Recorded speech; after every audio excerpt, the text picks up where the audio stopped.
Tsunami. Next at 5, a black market plastic surgery ends in death. A mother of 3 killed. The surgery she died trying to get, and why police believe this isn't an isolated case of surgery gone wrong. Plus, it's an absolute horror show. People going to folks that may or may not even be doctors. Putting your life at risk for plastic surgery, a growing problem revealed. Now, Nevada's first choice for news. This is Channel 8 News Now at 5.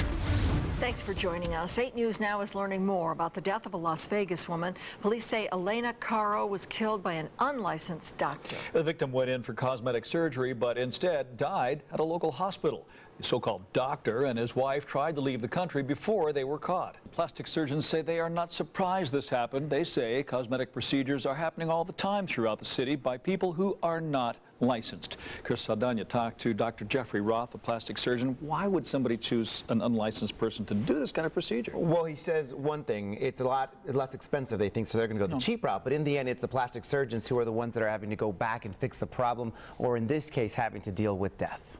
Basically, they're just walking through the office of Dr. Jeffrey Roth. You can see and feel a clean environment.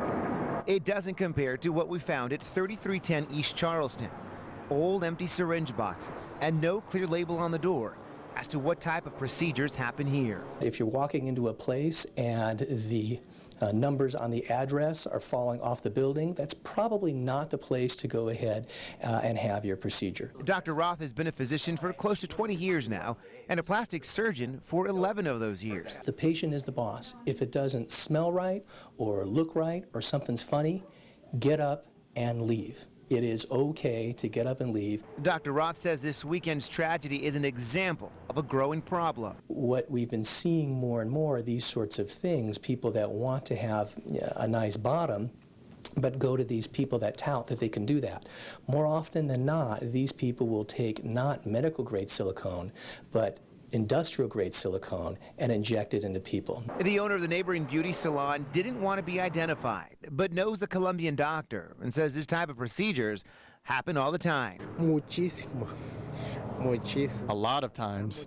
A lot of times. I know some of my clients tell me they go to certain places for their lips, their eyes.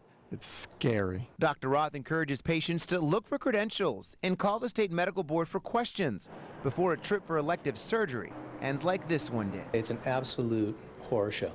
We did try to contact the state medical board, and our calls were not returned. Metro says, though, this isn't an isolated incident of somebody going to an unlicensed alleged medical facility. Dr. Roth has heard of procedures taking place at airport hotels, converted garages, and the back room of businesses like that tile shop where that one happened. The bottom line, he says, do your research, and if it doesn't feel right, don't do it. Right. Don't do it. That's very scary. All right, thanks, Chris. Sure.